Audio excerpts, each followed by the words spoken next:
Assalamualaikum warahmatullahi wabarakatuh, Sobat Misteri Sunyi Mencekam. Bagaimana dengan aktivitas Anda hari ini? Mudah-mudahan berjalan lancar sesuai dengan apa yang sudah Anda rencanakan. Kembali berjumpa dengan kami, channel yang setiap hari selalu menyuguhkan cerita-cerita misteri yang menarik untuk Anda simak. Kesempatan kali ini kami akan berbagi sebuah kisah nyata misteri yang berjudul Menjadi Target Penghuni Pabrik Tua. Kejadian ini terjadi pada tahun 2003. Aku tinggal di sebuah kecamatan dengan 2 desa yang masih terjaga keasriannya. Jalanan belum ada yang diaspal. Jarak antar rumah tetangga terpisah jauh oleh kebun-kebun milik satu warga dengan warga yang lain. Bisa dibilang, desaku masih orisinil. Tapi aku nggak akan cerita tentang desaku. Jangan khawatir, akan ada waktunya buat cerita tentang desaku ini. Karena yang mau aku ceritain jauh lebih menarik dibandingkan para penghuni desaku. Aku sebut mereka para penghuni pabrik tua. Desaku memiliki anak sungai sebagai pembatas dengan desa tetangga yang masih satu kecamatan. Jauh di hilir sungai, bila mengikuti arus air, akan ada sebuah lahan kebun tebu yang sangat luas. Aku nggak tahu berapa luasnya, yang jelas kami anak-anak desa dihimbau untuk tidak mendekatinya.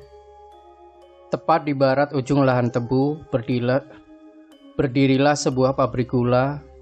Saat ini pabrik itu sudah lama tidak beroperasi lagi. Pabrik gula ini memiliki luas yang juga tidak kalah besar dibandingkan lahan tebunya. Di sini banyak pekerjanya adalah warga desa kami dan desa tetangga.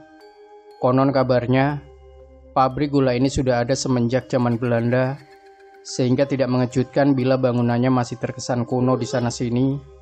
Bahkan di samping pabrik didirikan sebuah perumahan kecil untuk para pekerja pabrik yang datang dari luar kota.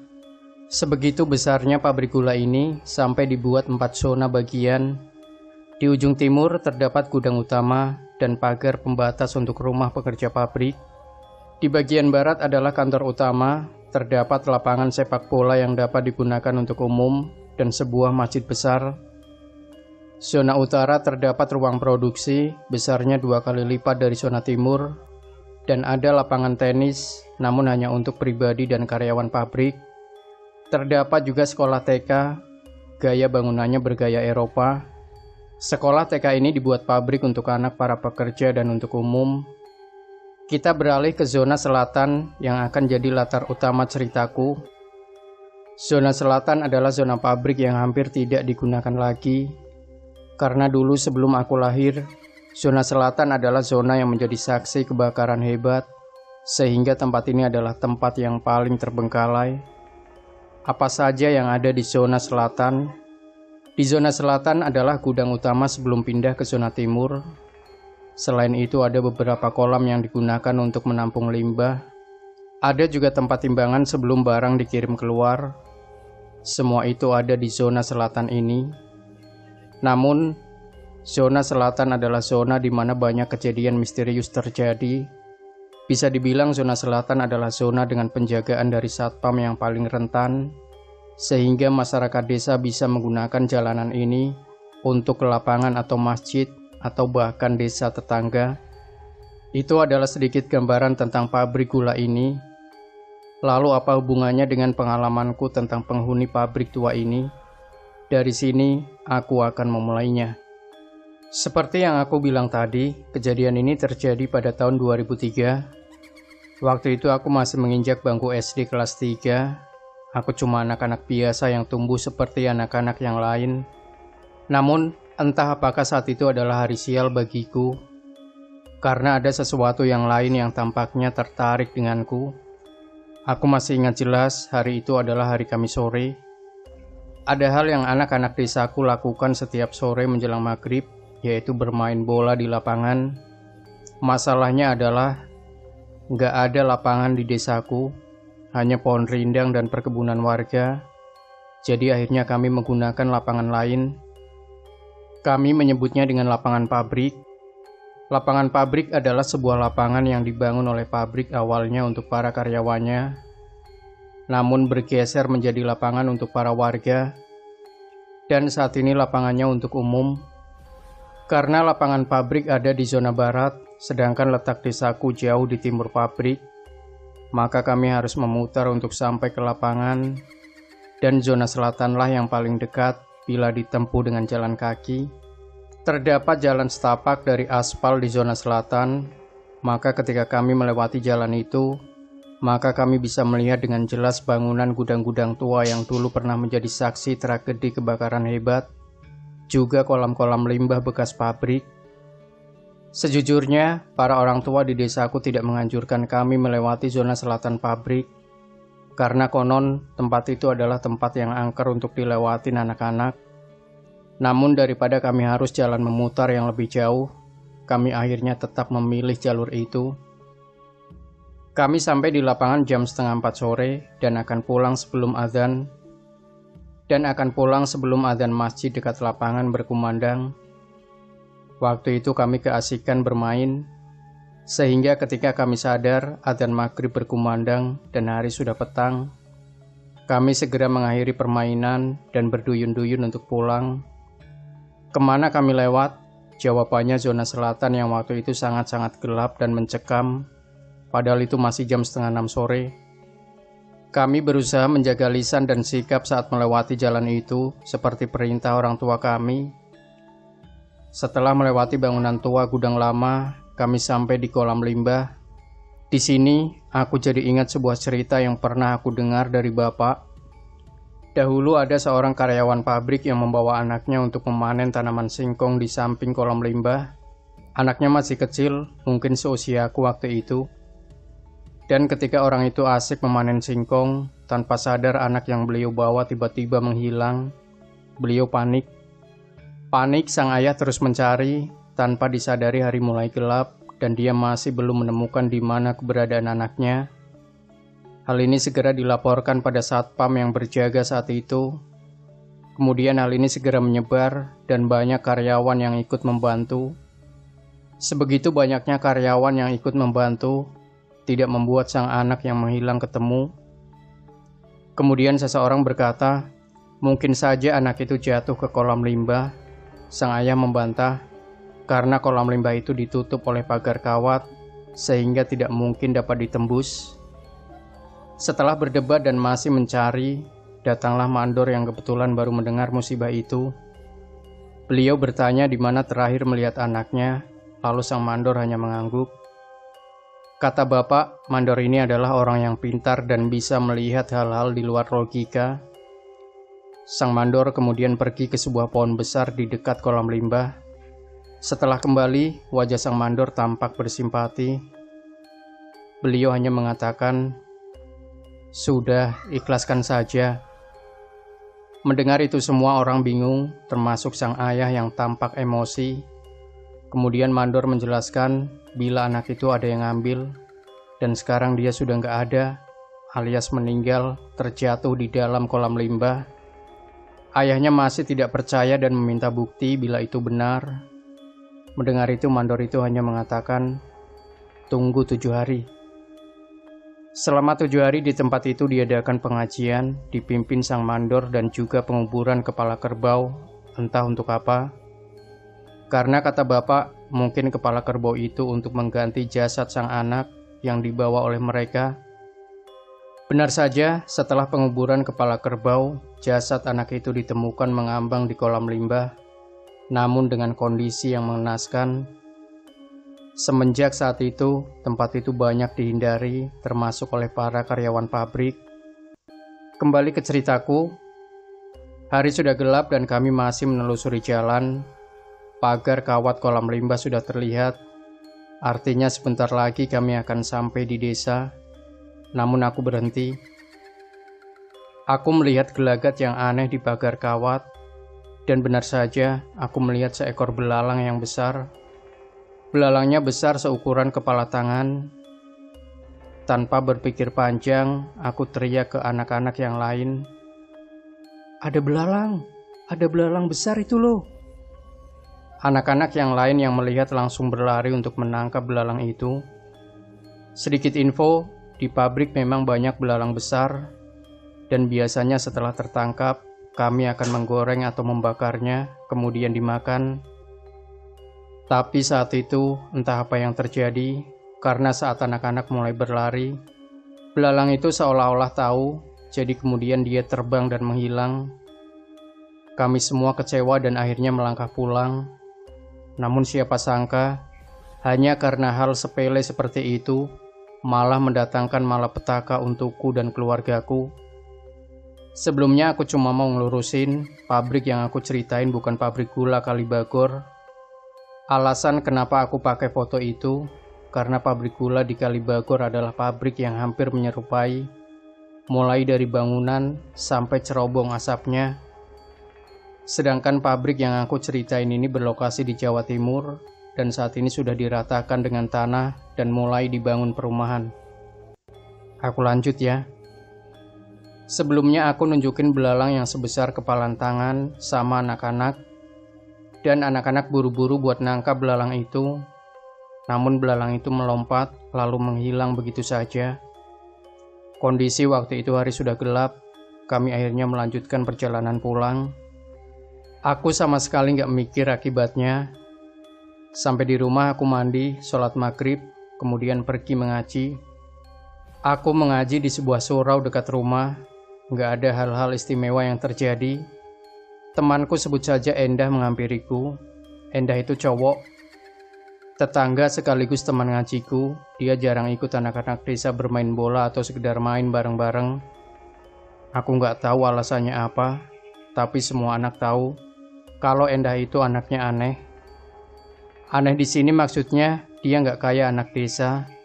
Dia lebih suka sendiri. Beberapa anak nyebar rumor Endah bisa lihat hal-hal begituan. Aku sendiri kalau mandang dia biasa aja, karena dulu waktu TK aku sering berantem sama dia. Tapi soal dia bisa lihat, aku rada gak percaya, sampai dia tanya sesuatu yang ganjil sama aku. Kejadiannya waktu aku mau pulang, Endah manggil aku.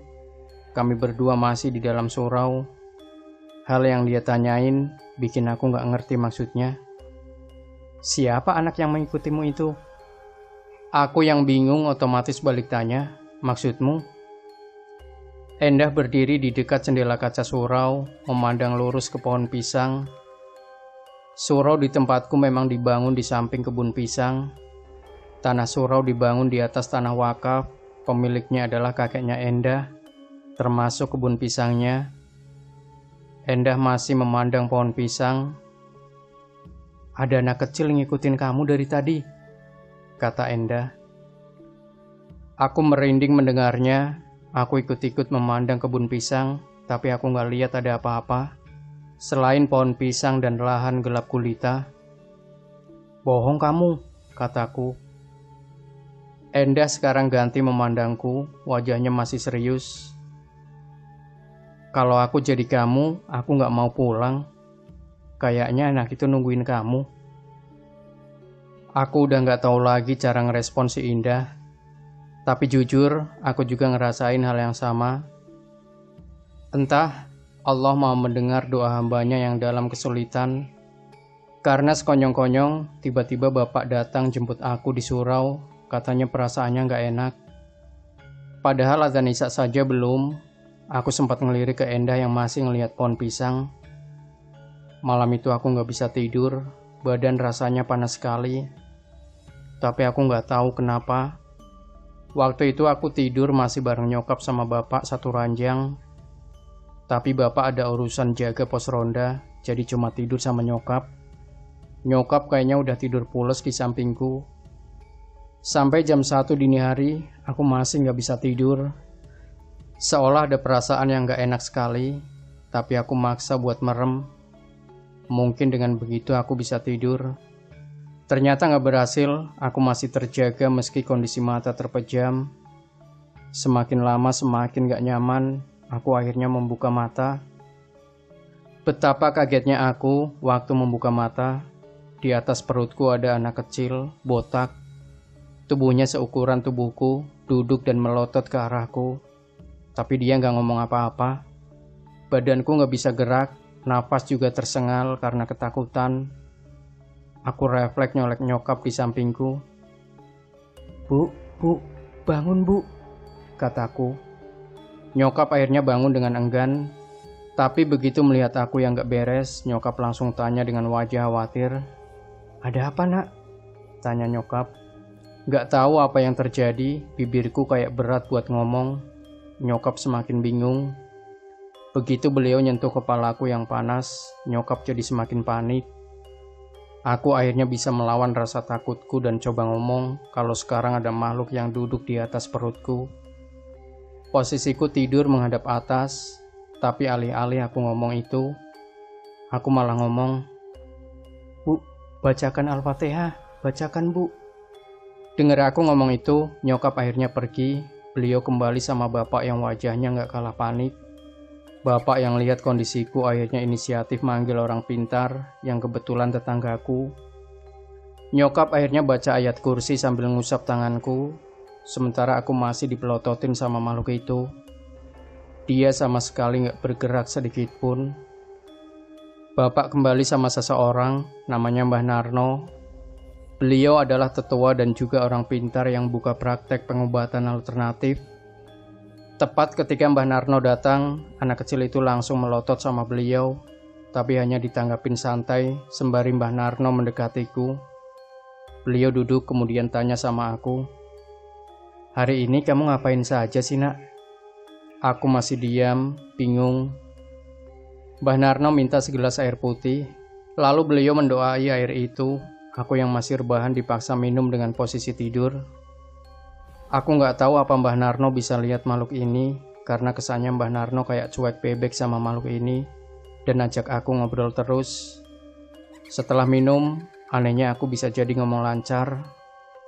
Kemudian Mbah Narno baru bertanya pada makhluk itu, "Apa yang membuatmu datang mengganggu anak ini?" Suara Mbah Narno sangat keras dan tegas, bahkan terdengar seperti membentak. Makhluk itu menjawab tidak kalah marah, "Anak ini sudah mengusikku." Aku bisa dengar jelas apa yang Mbah Narno ucapkan dengan makhluk itu. Namun, bapak dan nyokap tampak bingung memandangku dari samping pintu kamar. "Mengusik yang bagaimana maksudmu?" kata Mbah Narno. "Binatang peliharaanku mau diambil sama anak ini." Mbah Narno hanya diam. Aku bisa lihat beliau sedang berpikir. Kemudian beliau bertanya, masih dengan nada membentak, "Kamu minta apa sekarang?" tanya Mbah Narno. "Aku minta anak ini," jawab makhluk itu. Aku yang dengar itu tiba-tiba gemetar kedinginan. Tapi dengan tegas Mbah Narno menolak keras-keras, "Tidak bisa." Mbah Narno melanjutkan, "Kalau sampai kamu berani mengambil anak ini, besok akan kubuat berantakan rumahmu. Akan kulaporkan kamu sama Maharatu." Aku nggak tahu apa yang dimaksud Mbah Narno dengan Maharatu, tapi aku bisa tahu setelah dengar nama itu. Makhluk itu mau turun dari tempatnya. Wajahnya masih mendelik memandang Mbah Narno. Tingginya hampir sama dengan tinggiku. "Begini saja, ayo kita membuat kesepakatan," kata Mbah Narno. "Kalau sampai anakmu ini mengganggu tempatmu lagi, kamu bisa melakukan rencanamu. Tapi ingat, bila sampai aku tahu kamu menampakkan diri di sekitar sini lagi, tak habisi tempatmu." Aku cuma bisa lihat makhluk itu pergi, hilang begitu saja. Mbah Narno kembali memberiku minuman yang didoai. Kondisiku semakin membaik lagi. Mbah Narno juga menjelaskan apa yang terjadi dan bagaimana bisa makhluk itu datang ke sini. Rupanya aku udah mengganggu kediamannya. Belalang yang aku tunjuk bareng teman-teman rupanya adalah belalang jadi-jadian, dan itu milik makhluk itu. Beliau tidak terima dengan apa yang aku lakukan sehingga mengincarku, sedangkan teman-temanku tidak diincar. Mbah Narno juga menjelaskan ada alasan kenapa makhluk itu begitu ingin aku. Itu karena aku punya darah hangat. Bahasa Jawanya anget getih. Ketika beliau mau menjelaskan, rupanya bapak menghentikan Mbah Narno, seolah-olah bapak nggak mau aku dengar itu. Lain kali aku bakal ceritain maksud anget getih itu, karena ini menyangkut masa laluku. Jauh ke masa lalu bahkan saat aku baru bisa jalan. Tapi sabar ya. Intinya Mbah Narno mulai sekarang akan mengawasiku dan melarang keras aku untuk mendekati tempat itu, bahkan lewat pun tidak. Aku akhirnya nurut. Dasarnya memang aku penurut. Lalu apakah semuanya berhenti sampai di sini? Jawabannya, tidak semudah itu. Aku punya 2 adik, jarak umur adikku yang pertama cuma 1,5 tahun. Sedangkan adikku yang bungsu itu 6 tahun. Tapi kata orang-orang, aku sama adikku yang pertama sangat mirip. Bahkan banyak orang yang selalu salah membedakan kami berdua. Disinilah bencana itu datang kembali. Adikku nggak tahu apa-apa soal kejadianku didatangin makhluk itu di kamar. Karena saat itu adikku masih menginap di rumah nenekku yang masih satu desa. Sehingga bapak lupa ngasih tahu soal pantangan pergi atau sekedar ke tempat kolam limbah itu. Tapi sore itu adikku ke sana. Adikku ke sana ketika ngejar layangan putus.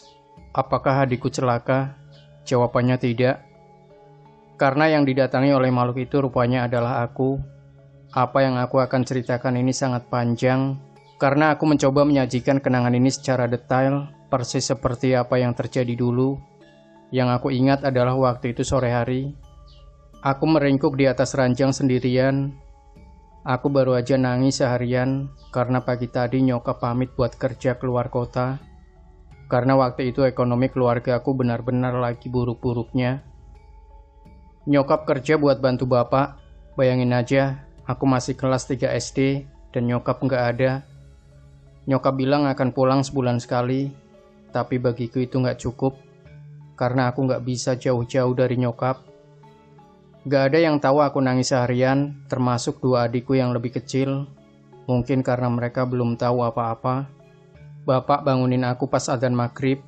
Beliau menyuruh aku mandi lalu sholat dan kemudian ngaji. Tapi ada yang aneh sama badanku. Karena nggak tahu kenapa, badanku kayak berat banget. Jangankan untuk berdiri, buat duduk aja nggak sanggup. Akhirnya aku cuma bisa rebahan sambil manggil bapak. Bapak datang, tanya, kenapa aku bangun dan akhirnya aku cerita.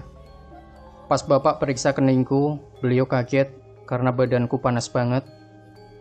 Adikku yang paling kecil ikut nenek, jadi di rumah cuma ada bapak sama adik pertamaku. Dan waktu lihat adikku, di belakangnya ada itu makhluk. Aku takut, aku cuma nangis. Bapak kebingungan. Bapak terus mijitin aku.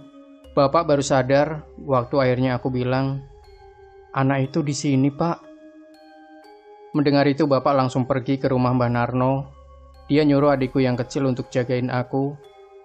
Gak henti-hentinya makhluk itu melototin aku. Aku udah takut sekali.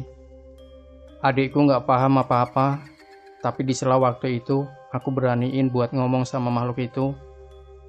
Ngomongnya gak pakai mulut ke mulut, tapi kayak aku bisa ngomong tanpa pakai mulut. Semacam bayangan kalimatku. Dan dia tahu. "Kenapa kamu kesini lagi? Salahku apa?" Dia jawab pertanyaanku, walaupun bentuknya perawakan anak kecil, tapi suaranya gede. "Kamu nggak salah, tapi adikmu salah." "Adikku?" Aku bingung. "Adikmu mengganggu tempatku, jadi aku nuntut hal itu sama kamu." Kaget aku waktu dengarnya. "Terus kamu minta apa lagi?" "Kamu," jawabnya.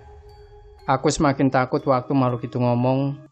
Kalau aku nggak mau, adikmu tak bawa. Aku langsung bangun dan anehnya aku bisa bangun lagi. Aku narik adikku yang kayak bingung, polos liatin aku. "Jangan!" Aku teriak sambil nangis. "Ikut aku saja. Kamu nggak akan menangis lagi. Banyak temannya di sana." Makhluk itu masih bicara. Kemudian aku bisa dengar Mbah Narno sudah datang. Beliau langsung megang kepalaku. Sudah. Jangan dengarkan bujuk rayu iblis. Kamu sudah saya peringatkan, tapi kamu nantang saya tampaknya." Mbah Narno melotot sama makhluk itu. Makhluk itu tidak bergeming. "Aku menuntut janjimu. Tempatmu baru saja dirusak sama saudaranya." "Nggak bisa. Mbah Narno berteriak marah. Aku bisa lihat Mbah Narno mengambil keris di pinggangnya, dan saat itu juga aku kaget. Ada makhluk besar, hampir tingginya sama dengan tinggi pintu, berbulu lebat dan bermata merah, serta bertaring, muncul. Makhluk itu tepat berdiri di belakang Mbah Narno. Tampaknya itu perewangannya Mbah Narno. Aku semakin takut waktu melihatnya. Aku datang minta anak ini. Tidak ada niat nantang Anda, katanya. Tapi ingat, saya tidak akan mundur sebelum mendapatkannya. Aku nggak tahu apa yang terjadi, tiba-tiba aku seperti dipukul keras sekali. Kalau kata bapak yang menyaksikan waktu itu, badanku katanya ditabrakan ke tembok, entah oleh siapa. Begitu aku bangun, aku lihat matanya bapak merah. Tampaknya bapak baru saja menangis. Mbah Narno di sampingku, beliau tampak bersimpati. Aku masih nggak tahu apa-apa, kayak linglung. Aku juga lihat ada istri Mbah Narno. Kamu kangen ibu toh nak? Kata Mbah Narno, aku bingung kok bisa tahu. Terus Mbah Narno bilang bahwa nyokapku sedang dalam perjalanan pulang, jadi nggak usah sedih lagi. Aku langsung senang mendengarnya, tapi aku masih lihat bapak masih sedih. Kenapa toh pak, kok kayak sedih gitu? Mbah Narno lah yang menjawab. Kamu sabar dulu ya, habis ini akan jadi malam yang panjang untuk kamu. Aku masih gak ngerti maksud Mbah Narno, tapi semua terjawab waktu ada yang masuk. Itu adalah pamanku, Pak Deno. Aku biasa manggil Deno. Deno begitu datang langsung memeluk bapak, kemudian datang ke tempatku yang terbaring. Siapa berani-berani mau mengambil keponakanku? Mau tak habisi di sini.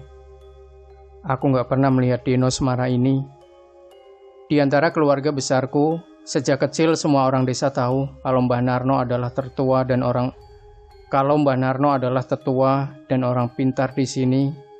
Maka Deno, yaitu omku, adalah juru kunci desaku. Mbah Narno dan Deno berbicara berdua, tapi aku bisa dengar yang mereka omongin. Katanya, makhluk itu ada di dalam tubuhku. Aku kaget bukan kepalang waktu dengar, karena aku sendiri gak ngerasain apa-apa.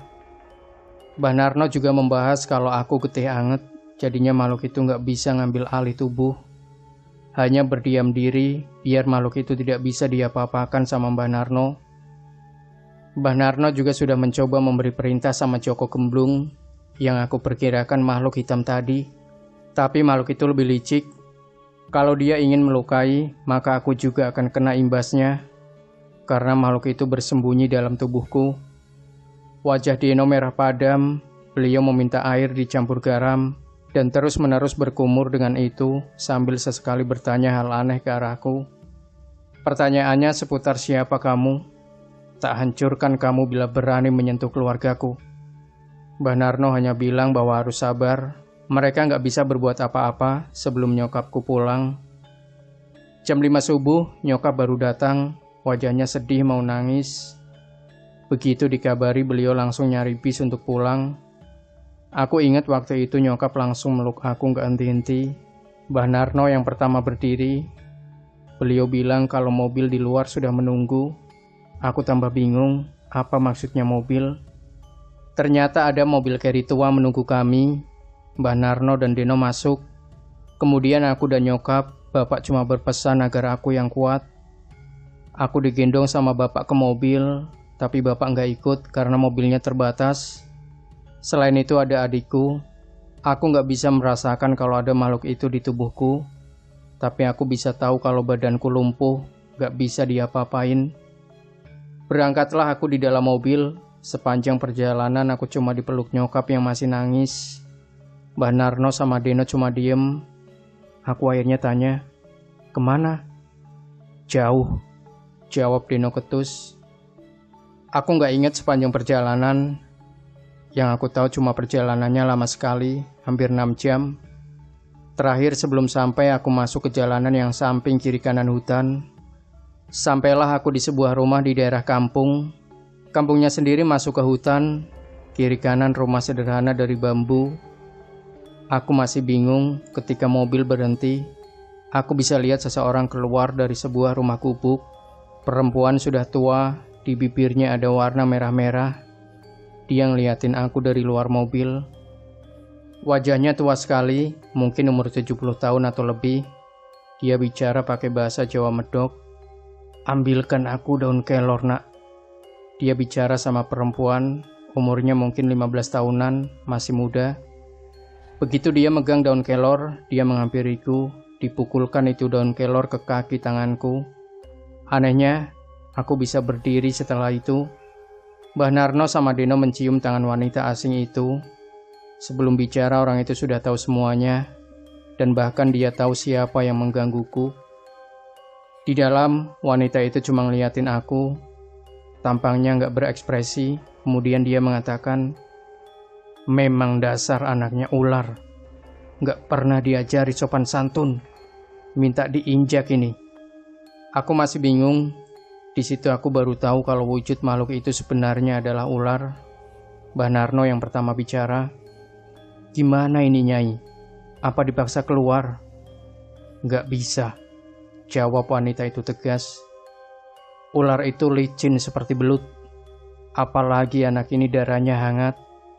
Aku saja langsung tahu sekali lihat. Wanita itu kemudian melihat Deno. "Kamu kok nggak bilang punya keluarga yang kayak begini?" Deno yang orangnya tegas tiba-tiba pucat. "Saya tidak berpikir sejauh ini, Nyai. Saya kira dihilangkan saja mata batinnya sudah cukup." Wajah wanita itu merah, seperti ingin marah, kemudian dia membentak, "Goblok! Harusnya kalau ingin benar-benar menghilangkan, nggak begini caranya." Setelah itu aku dan nyokap disuruh istirahat di sebuah kamar, sementara Mbah Narno, Deno, dan wanita itu pergi. Sore menjelang maghrib, aku dibangunin nyokap, diajak makan, kemudian balik ke kamar. Di situ aku baru dikasih tahu kalau nama wanita yang membantuku tadi namanya Nyai Asih. Beliau bukan dukun, hanya seorang biasa, tapi sering dimintai tolong orang lain. Kabarnya beliau sakti. Nyokap tanya kapan Mbah Narno, Deno, dan Nyai Asih kembali. Perempuan itu hanya bilang, mungkin malam. Aku nggak tahu kemana mereka pergi. Perempuan itu tampak mempersiapkan sesuatu kayak semacam air yang diperas, entah dengan dedaunan. Ketika dia menghampiriku, perempuan itu bilang, "Ini untuk menghangatkan badan." Airnya keruh, ketika diminum rasanya pahit, nyaris kayak jamu. Setelah menunggu lama, sampai akhirnya aku ketiduran. Aku kaget waktu nyokap bangunin. Di ruang tamu Mbah Narno sudah menunggu. Beliau menggandeng tanganku, nyokap disuruh tinggal di sini. Ketika aku keluar, aku bisa lihat Deno, Nyai Asih, dan seorang lagi, lelaki berjanggut putih. Wajah lelaki ini mirip lelaki tua pada umumnya. Hanya saja tampaknya beliau ramah, tidak seperti Nyai Asih yang cemberut. Mereka ngajak aku jalan-jalan malam. Mbah Narno di kanan, aku sama Deno. Di samping kiri lelaki itu dengan Nyai Asih. Tidak ada percakapan apapun. Jalanan yang aku tempuh banyak pohon-pohon besar. Dan jujur aku takut, karena kayak sedang diawasin. "Tidak apa-apa, ada saya di sini," kata lelaki itu. Nyai Asih hanya mengatakan, kalau nyaris semua makhluk di sini membenciku. Lebih tepatnya apa yang aku bawa, yaitu makhluk itu.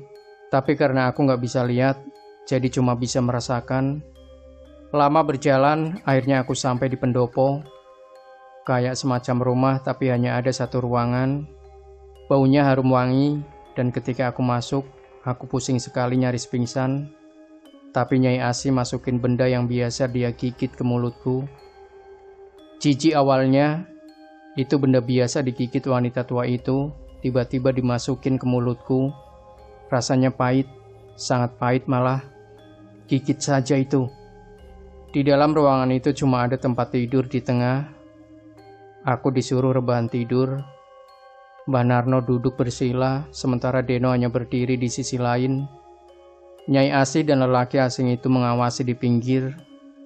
Setelah semua pintu dan jendela ditutup, aku bisa mencium aroma bunga yang menyengat. "Pertama, buka mata batinnya," kata lelaki itu. Nyai Asih masih memandangiku tanpa ekspresi. Sementara lelaki itu nyentuh mataku. Dia nyuruh aku merem, aku nurut. Aku nggak bisa lihat apa-apa, cuma dengar suara Mbah Narno dan Deno komat kamit. Pelan, kepalaku kayak ditekan, sakit. Aku sampai teriak, kenapa aku kayak diinjek-injek sama orang? Padahal itu cuma tangan lelaki itu yang nempel di mataku. Setelah aku teriak kenceng akhirnya dilepas. Ruangan yang awalnya cuma diisi 4 orang, tiba-tiba jadi rame. Aku lihat makhluk yang wujudnya aneh-aneh. Ada yang kepalanya mirip sapi, sampai ada yang gak punya wajah. Aku merem lagi, tapi lelaki itu ngomong, kalau mereka kesini gara-gara apa yang aku bawa. Selanjutnya lelaki itu menjelaskan, dia bakal pergi dari tempat ini dengan yang lain, ninggalin aku di sini sendirian sama makhluk-makhluk itu. Aku nangis kenceng. Mereka beneran pergi. Aku yang mohon-mohon sama Mbah Narno dan Deno sama sekali gak digubris. Mereka cuma meluk aku terus. Terus pergi gitu aja, nutup pintu. Di tempat itu aku cuma meringkuk, nutup wajah pakai lutut. Gak bisa aku bayangin lagi kejadian waktu itu sampai sekarang. Aku masih lemes kalau ingat kejadian itu. Tapi anehnya aku gak diapa-apain, aku cuma dipelototin doang. Lama aku di sana hampir sepanjang malam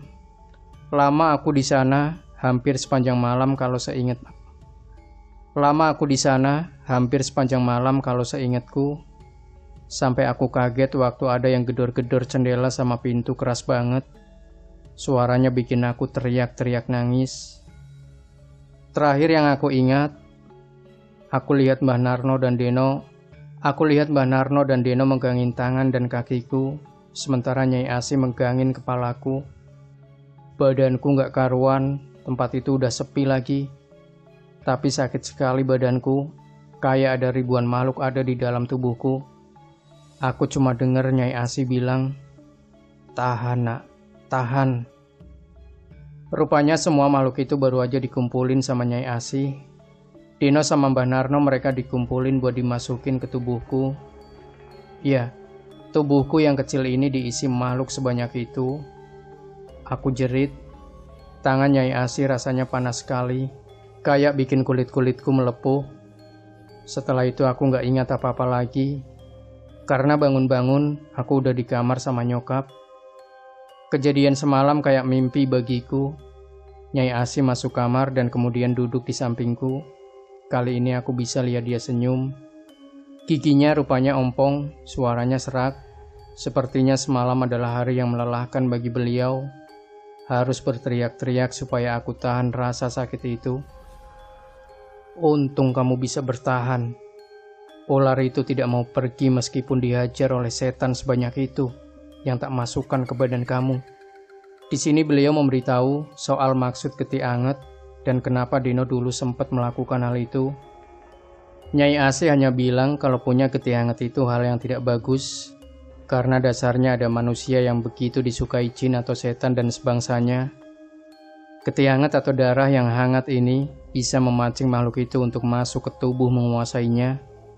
Tapi masalahnya nggak ada yang tahu apakah si getih hangat itu tiang kembar, maksudnya itu jodoh. Begini saja biar tidak bingung. Pernah lihat manusia yang kerasukan jin dan jinnya tidak mau pergi? Bahkan sudah diruqyah puluhan kali, tapi jin tidak bergeming untuk pergi.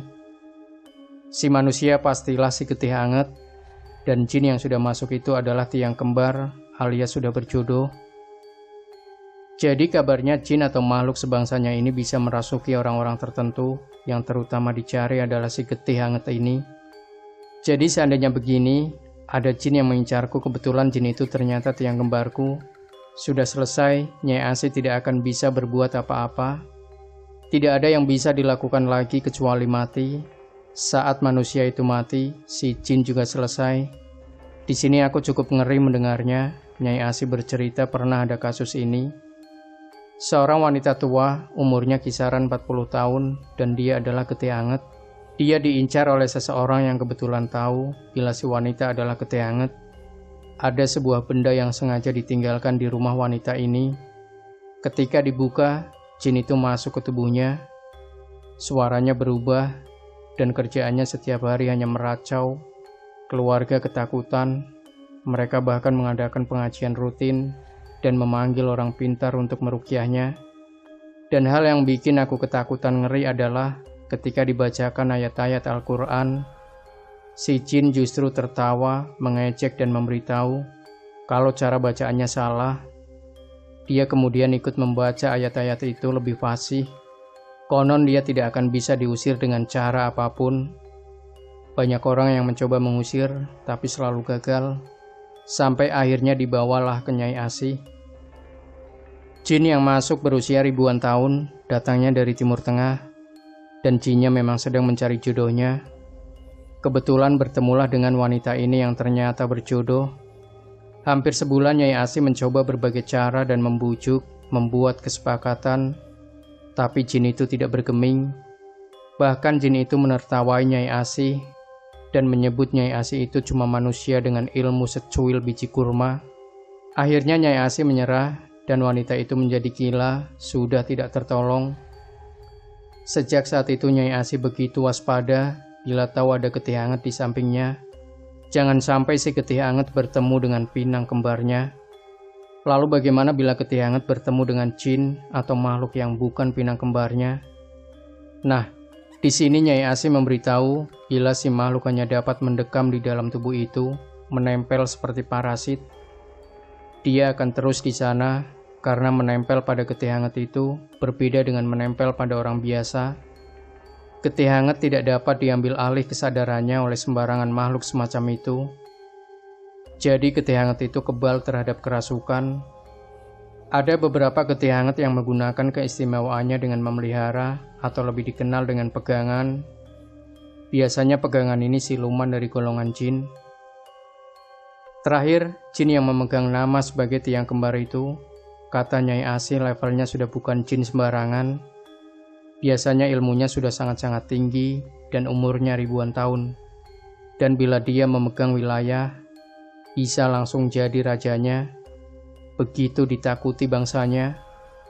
Aku yang merinding mendengarkan itu lantas bertanya, apakah selamanya aku seperti ini, diincar? Nyai Asih hanya diam, kemudian berucap, nanti, tapi bukan sekarang. Sebenarnya bisa disamarkan, tapi tidak dapat dihilangkan. Nanti Pak Demo akan membawamu ke sini lagi jika sudah waktunya. Aku penasaran dengan nasib ular yang merasukiku. Nyai Asih hanya mengatakan, sudah selesai, sudah dipertemukan dengan rajanya Maharatu. Sebelum aku pernah dengar Mbah Narno mengatakan Maharatu, jadi aku bertanya sama Nyai Asih.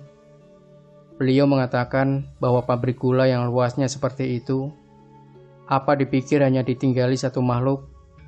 Di sana ada kerajaannya, dan ular ini itu adalah anaknya dari ular yang lebih besar. Wujudnya wanita dengan bagian bawah ular, itu pun dia bukan rajanya. Rajanya ada di tengah-tengah pabrik antara zona timur dan zona barat. Jadi bila sudah dipertemukan dengan rajanya, biasanya ular itu akan diusir agar tidak berada di wilayahnya lagi. Kalau masih nekat, ya selesai ular itu dihabisi rajanya. Jujur aku masih penasaran maksud rajanya ini dan kerajaan yang konon ada di pabrik gula ini. Tapi aku urungkan, yang terpenting aku udah bersih dan tidak akan diganggu lagi. Aku balik sama Mbah Narno, Deno, dan nyokap.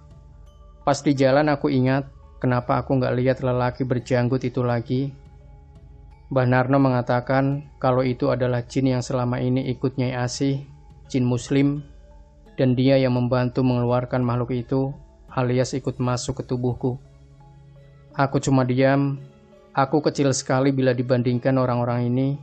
Pengetahuanku hanya sebatas bahwa memang ada dunia lain yang hidup berdampingan denganku. Selama ini ada dunia yang gak kita ketahui rupanya. Begitu sampai di rumah, adikku dikasih tahu bapak untuk tidak bermain di dekat pabrik lagi, termasuk aku.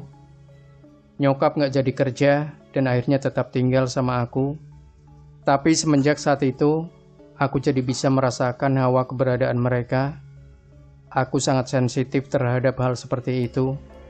Terakhir aku ketemu Endah suatu hari dan dia bilang waktu lewat rumahku, dia lihat dari jauh ada wanita bertubuh ular ngeliatin rumahku dari jauh. Aku cuma bisa merinding mendengarnya dan milih nggak komentar soal itu. Lain kali aku bakal ceritain kerajaan yang ada di pabrik itu. Selama aku hidup sampai saat ini, aku dengar banyak kisah yang tak kalah bikin merinding tiap mendengarnya, tapi nggak sekarang. Akhir kata aku cuma berpesan, hiduplah dengan dasar bekal agama yang kuat, dan terkadang selalu ingat bahwa tidak ada yang lebih besar dari kuasa Allah, karena bagaimanapun, hanya Dialah yang Maha Tahu dari segala yang ada di muka bumi ini. Demikian Sobat Misteri Sunyi Mencekam, jangan lupa tinggalkan komentar Anda, like, share video ini, subscribe channel Sunyi Mencekam, dan kembali nantikan cerita-cerita misteri terbaru dari kami. Wassalamualaikum warahmatullahi wabarakatuh.